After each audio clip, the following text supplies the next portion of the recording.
a philosopher is a lover of truth or wisdom.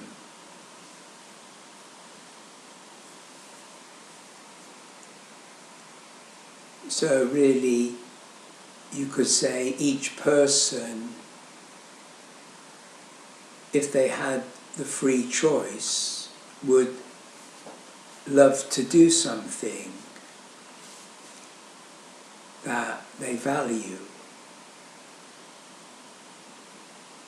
So until, I would say, the age of 23, I wouldn't have held an ideal thing that I particularly loved.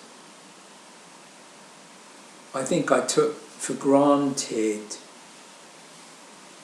that kind of love within the family when I grew up. I felt confident, independent, secure, and that's how I felt. And I had no interest, nothing in school stood out, no talents. So I spent most of my time in nature or walking around the colleges and the rivers in Oxford. That's how I spent all my youth, really.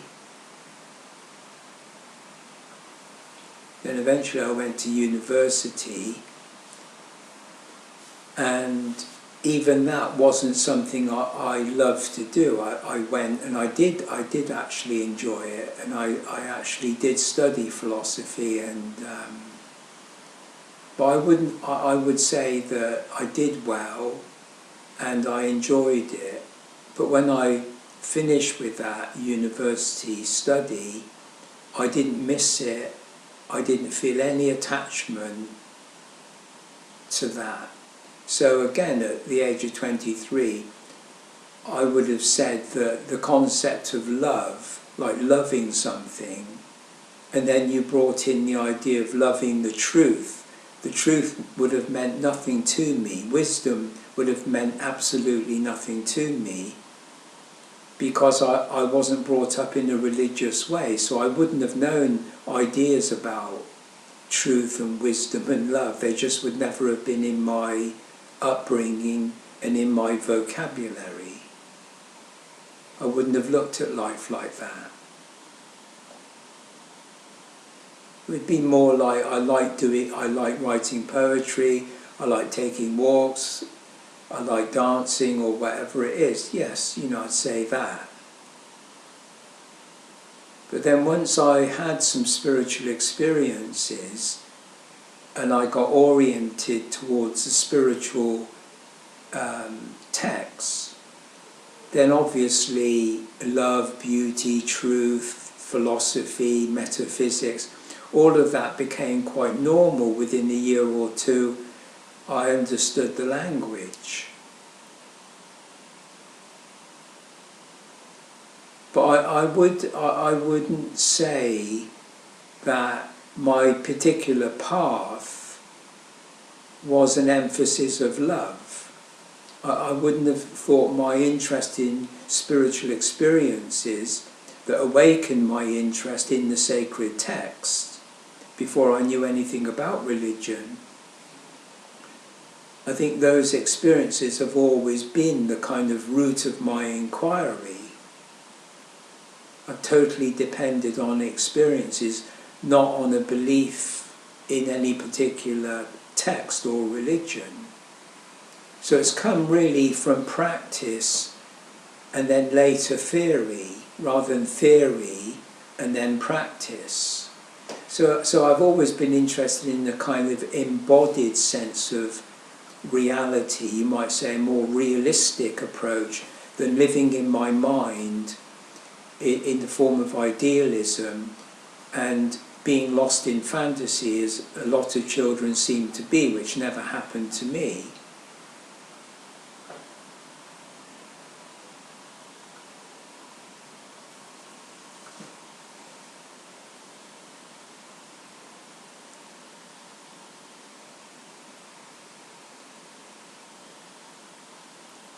So those experiences inspired me to become interested in them theologically, metaphysically, magically, religiously, spiritually, etc.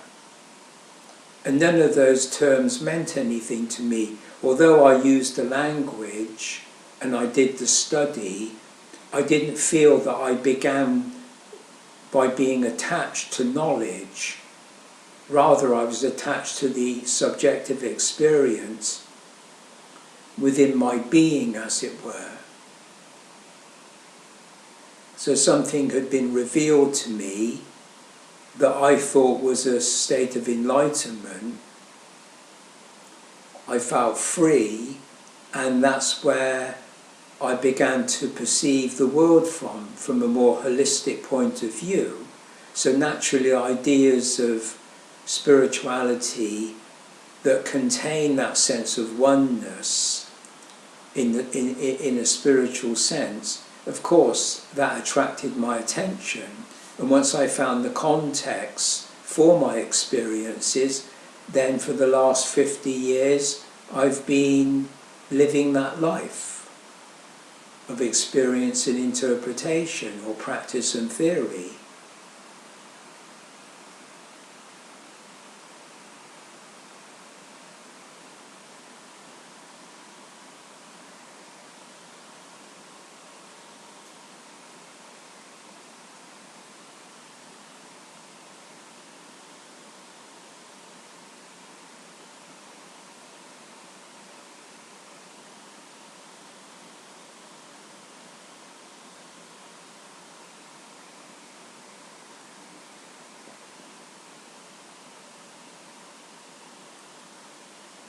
So on that journey, I didn't really think about love of truth.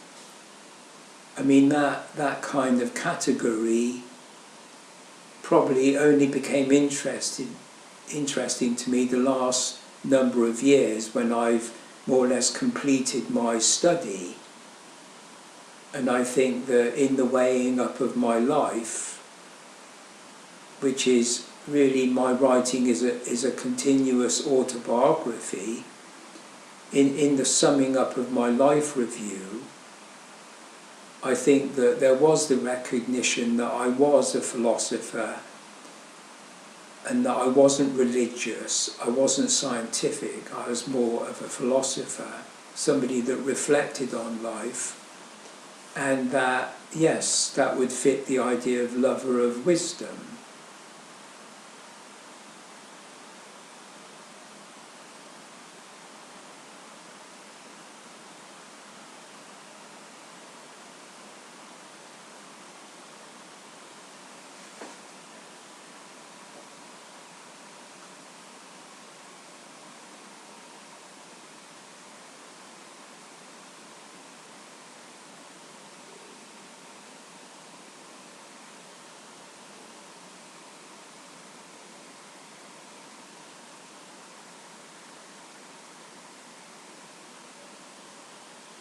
I mean, you could say a certain aspect of love is the interest in the interrelationship between things, how things work together.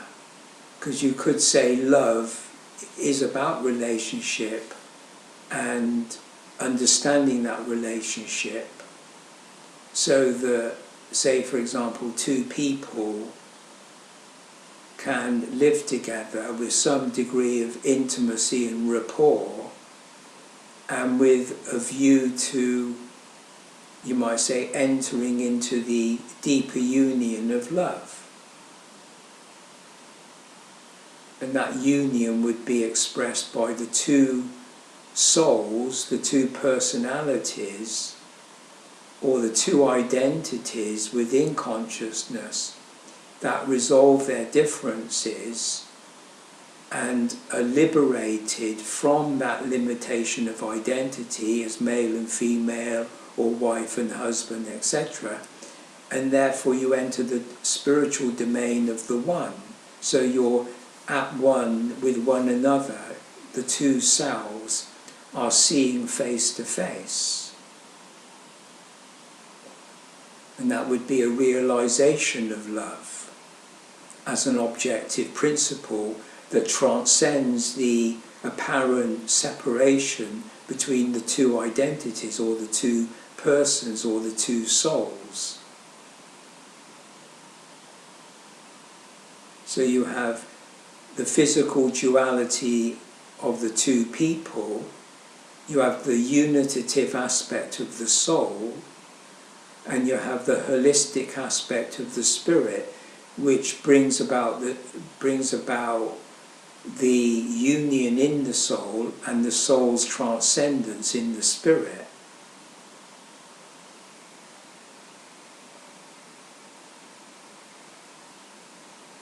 I mean, you could say the same in someone learning to play the piano.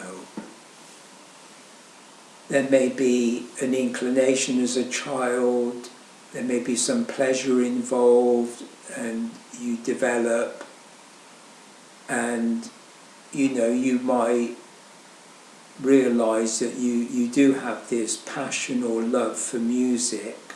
You want to become a pianist. Now, in the consciousness, your identity as a child with proclivities towards music are then realized as an adult as a piano player. And that's all taking place within consciousness. You know, the pupils become the master. The child has become the adult. So in a sense, you've completed that circuit of knowledge, that system of knowledge. You've mastered it so that you're competent and you can take command, as it were, of the world, of the audience.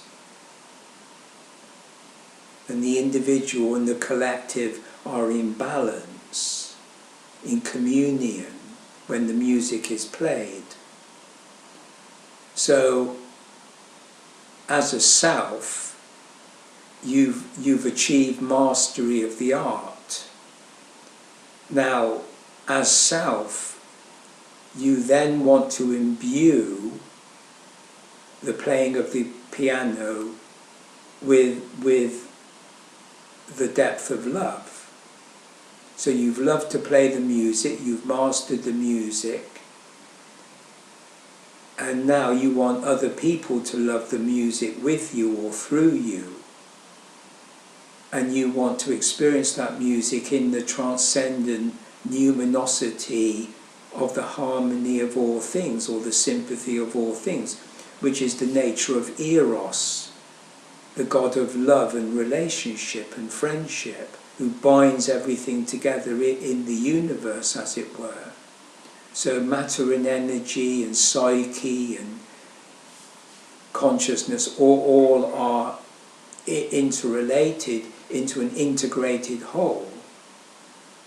So in a sense, the pianist, the self with the persona of the pianist, with the whole apparatus of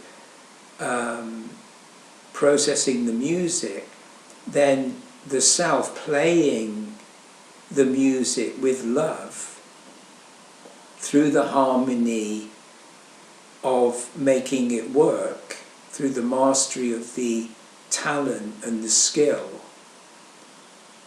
then that evanescent aroma, as it of love, is imbued by the spiritual perception that you've awakened through the mastery of identity. So the self is free of identity and therefore transcends identity as the essence of the numinous presence of the music transcends consciousness and identity. So you could say, through cultivating music, through cultural conditioning, you then transcend that very conditioning. So Buddha, through meditation, transcended the limitation of Maya.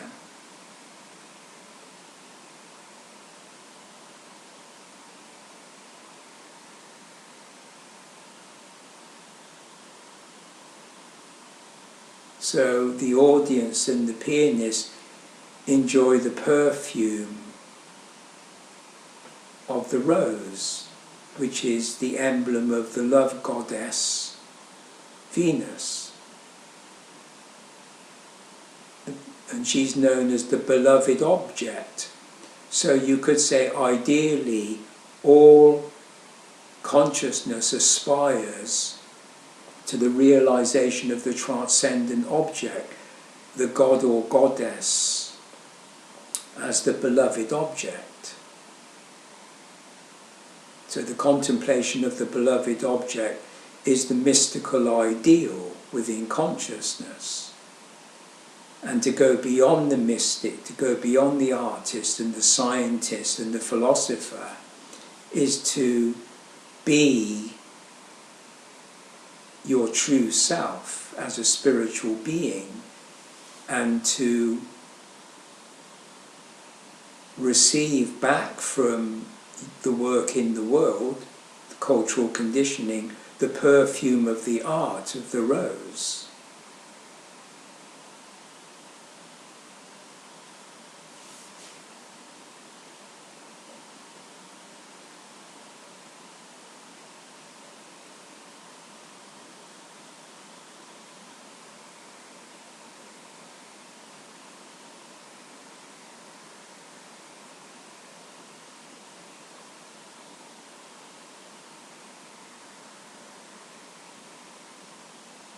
When I studied symbols in mythology in the interpretation of my life story, which took about 12 years, I thoroughly enjoyed actually doing that. So I was just totally steeped in mythological literature, and which range from Tibetan Buddhism to the Grail legend, to the collective works of Jung, to Egyptian magic, and the pagan mystery schools of Greece and Rome, and many more areas. And at the end of the day, I always felt a kind of ecstasy, which lasted about a half an hour, and then I went to bed. But every day I feel fulfilled and really enjoyed and nourished by the work.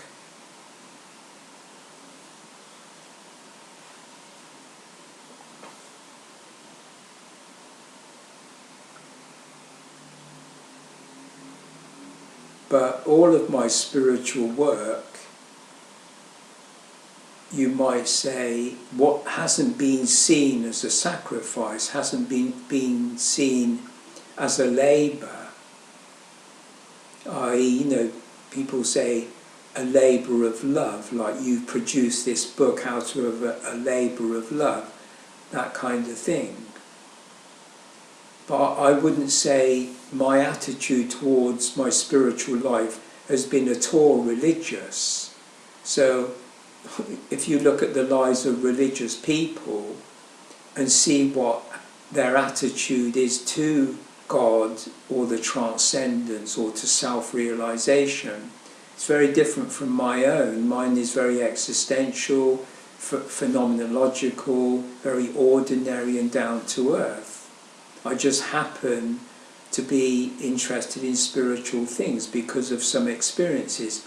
If those experiences hadn't occurred, then probably I wouldn't have developed an interest in spirituality. So I haven't really given up anything, I haven't avoided anything, I haven't looked for pleasure or happiness in my work. I'm not trying to achieve a goal, as it were. I'm simply, even now today, interested in experience, i.e., what will the next experience be along this spiritual path. And I know that I've been through many phases, and there are many aspects to the psyche and the spiritual and the physical, and there are so many anomalies and synchronicities and visions and revelations and what is the source of them, and you could think there's a single source, that God is the creator and the single source. And I would say that probably in the psyche there are infinite varieties of experience through the imagination, through dreams and visions and synchronicities, etc., coming out. And I think that the self in spiritual terms is simply in the one. So no effects are coming out of the one, no projections are coming out of the one, no thought is coming out of the one. So in a sense, from the one itself, there is no action, there is no activity. So you could say, conceptually, between the one, which is emptiness, and oneness and openness, then what you might call reality in relationship to the one, which would be enfolding and embodied in the whole of reality, any universe, any psychic dimension, any level, then how do things in reality that have been created out of the nothingness of the one, what is the relationship between the one and the rest of reality if that reality has come out of nothing?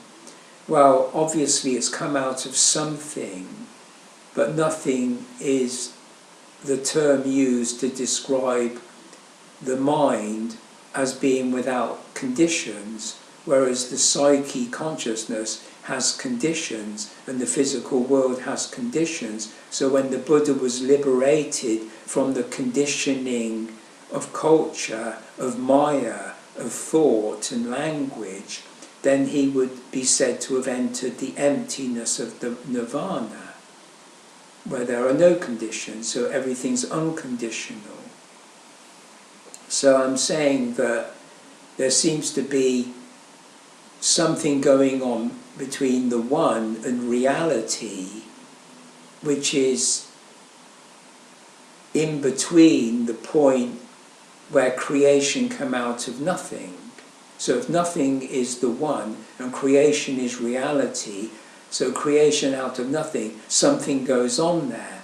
And it's the same problem with how does inorganic life, inorganic matter, become organic living matter, and they still don't actually know that.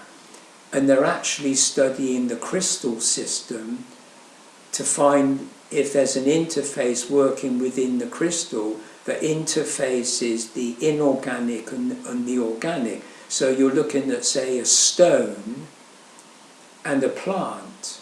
How does the life force come between the stone and the plant in terms of evolution? In the same way, in the evolution of the great ape into the Homo sapien, when did consciousness come in that defined the human being as a language-speaking animal, as it were? At what point did that come in? So you could say consciousness seems to have come out of nothing. I don't think it's reducible to the brain. And even if it's seemingly coming out of the brain, at what point does the animal body become actually conscious? And consciousness would be more like a holistic awareness of the whole organism.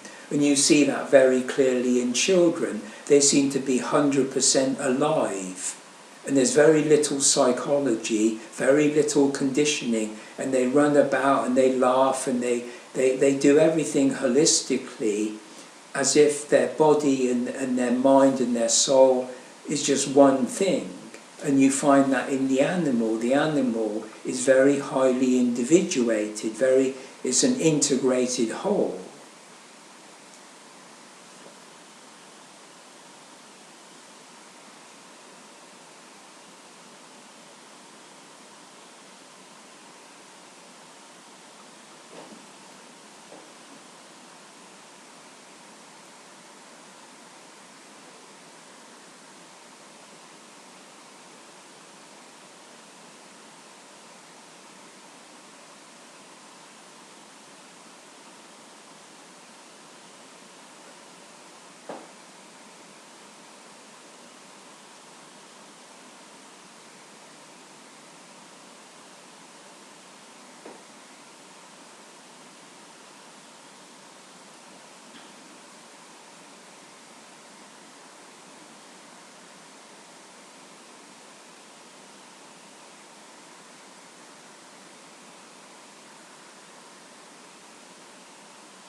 mean, if you look at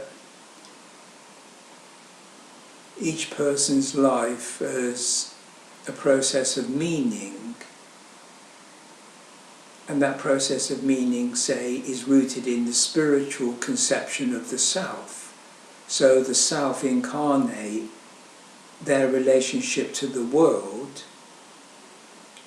via consciousness is meaning.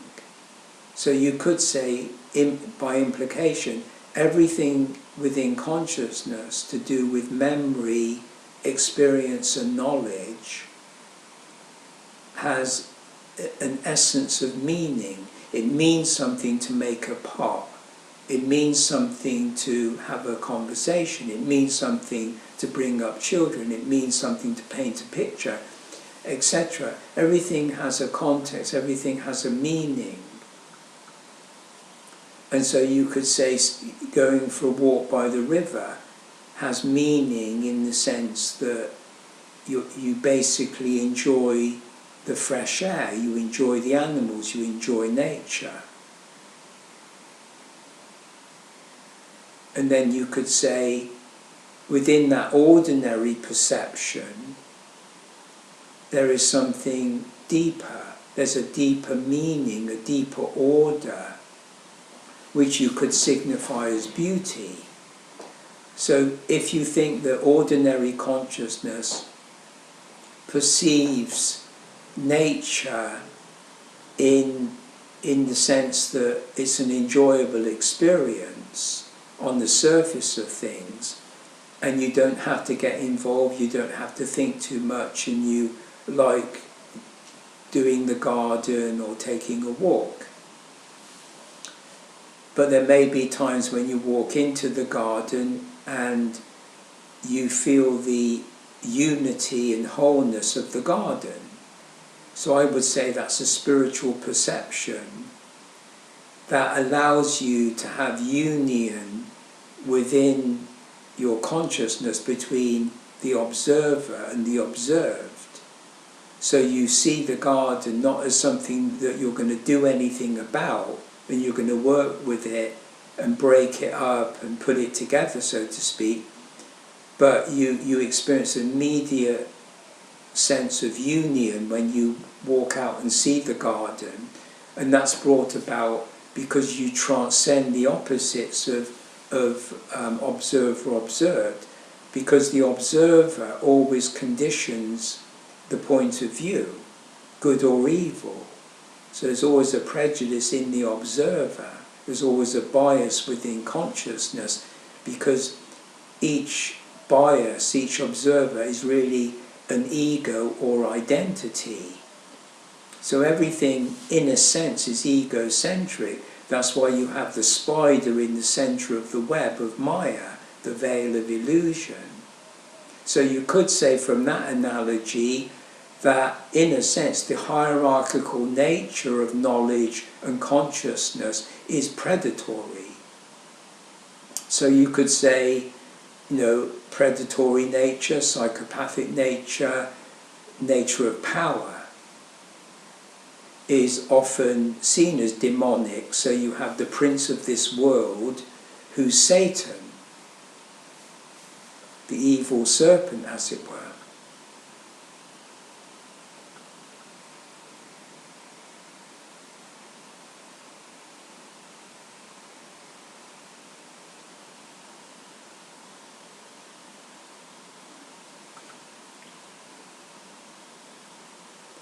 I mean, the two trees are in the midst of the garden, the tree of the knowledge of good and evil and the tree of life, and you have to transcend the tree of the knowledge of good and evil in order to eat of the tree of life. So you translate the tree of knowledge into the tree of wisdom, or the tree of death into the tree of life, or the tree of sacrifice and redemption into the tree of rebirth, which is the transmutation of the elements within yourself.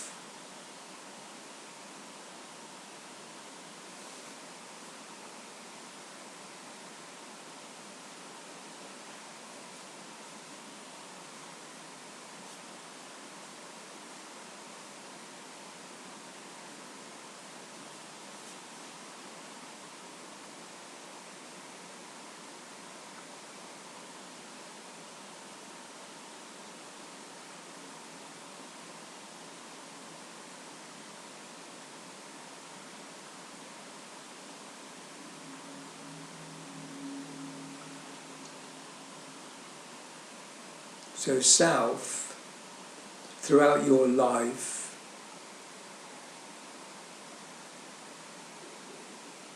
is operating, you're aware of it, and is where you have to go, because that is what you are. So you can't not be aware of yourself by implication, but you can be distracted in your consciousness by various identifications and projections which draw your attention and keep your attention locked in a kind of labyrinth, locked in various thought forms, or locked into various aspects of an internal and external system that we call psychosocial reality. So the child easily gets bound into that network, and people live their whole life in that network, making choices within their identifications on the world stage, and you might say leave very little room for self-awareness. But everybody has self-awareness. Everybody, if you sat down and had the time, I think you could make the case that every human being does discriminate between ego identity and self. So I would say that's universal, that you can't not be aware of yourself in your life. And at that moment, there's insight, there's awareness, there's holistic perception, there's a sense of freedom, there's a sense that your life has value, etc.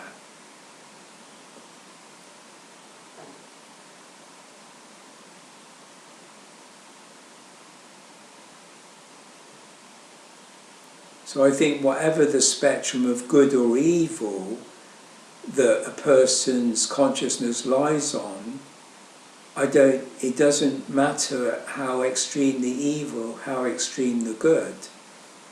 I think that in that kind of yin-yang paradox, the Tao, or self-awareness, is ever present at the darkest of times.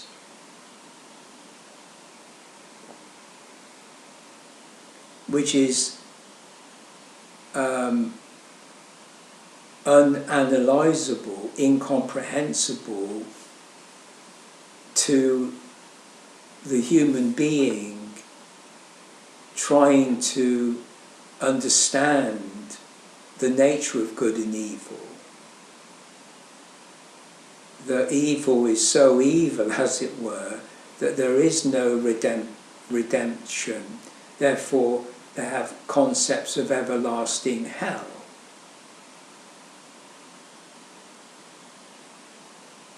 But the idea of transcending those opposites and realizing that there's good in evil, there's evil in good at some level.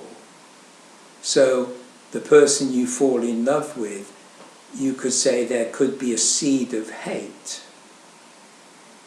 And that seed of hate is really one identity in competition with another. One identity being threatened by another. But that is what alchemy calls the warring opposites. That every single identity is at war with every other identity by implication, because it's based on duality and division and conflict, etc.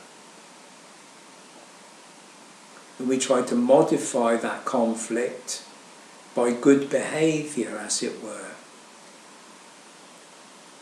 But to find yourself in transcendence to that whole field of consciousness is what enlightenment means. Moments of satori, moments of self-recollection, moments of self-examination. And I'm saying that every human being, because they are in essence self, then there will be that self-reference, there will be the assuredness that in essence each self is free and is embodied with spiritual virtues and perceptions.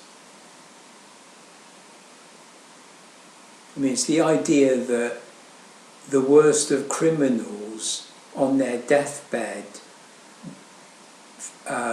feel remorse for their sins. That's the whole point in, say, Catholicism. So there's a moment where you can be redeemed.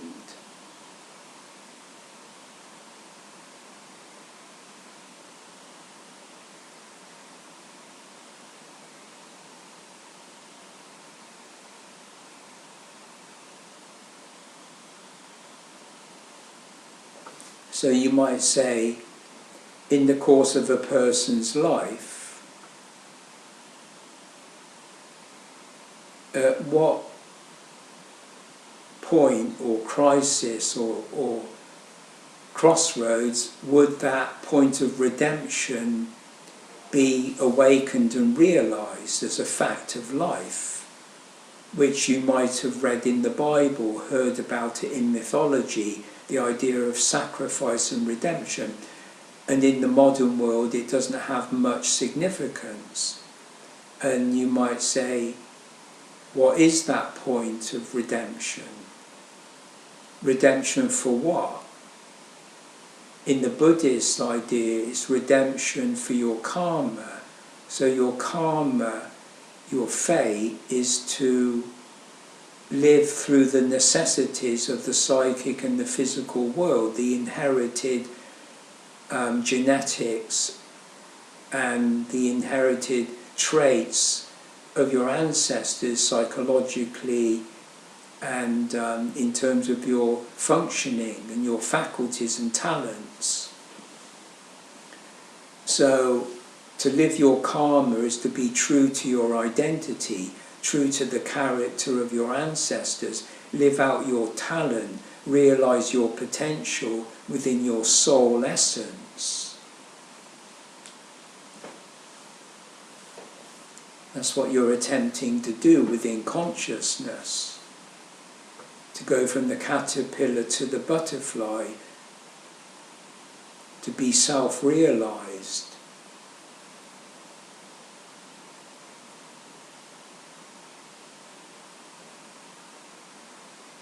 And transcend your karma through a life review.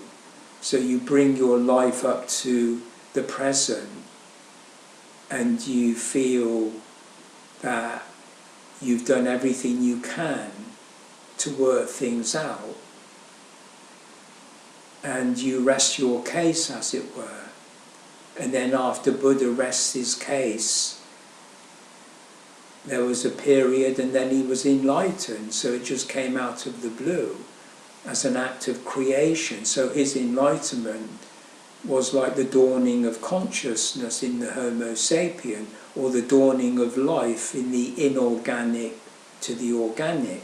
So again, you're awakened into transcendental wisdom at the point where your life review comes to an end. And then a door opens, as it were, into the transcendent. So something comes out of nothing, creation out of nothing, grace out of nothing, blessing out of nothing, love out of nothing, truth and compassion out of nothing.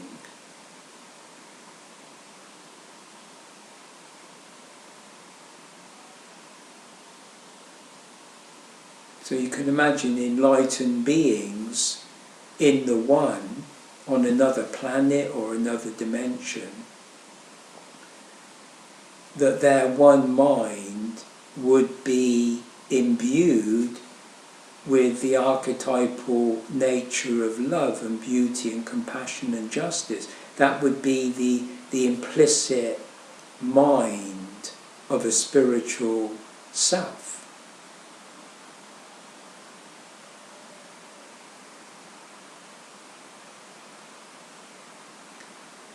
I mean, if you get a composer of music, they work it out in their head, and then in the world, that music is played in the world.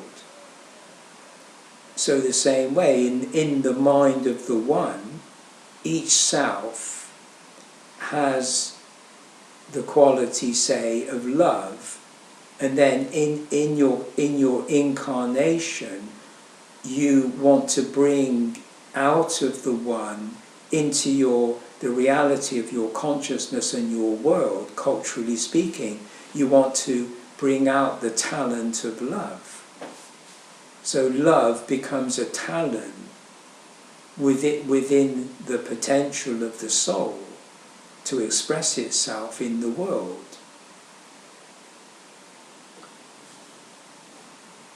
So if you have a talent for art, it's buried somewhere in your psychic history, in your ancestral history, and it becomes awakened into being so you can create a new world. So out of the one, the creation of a universe, out of the one, the creation of nature, out of the one, the creation of consciousness, etc. So everything's cyclical in that sense. And you could say death, transformation and rebirth, or the death in the body, the transformation in consciousness, and the rebirth in the spiritual.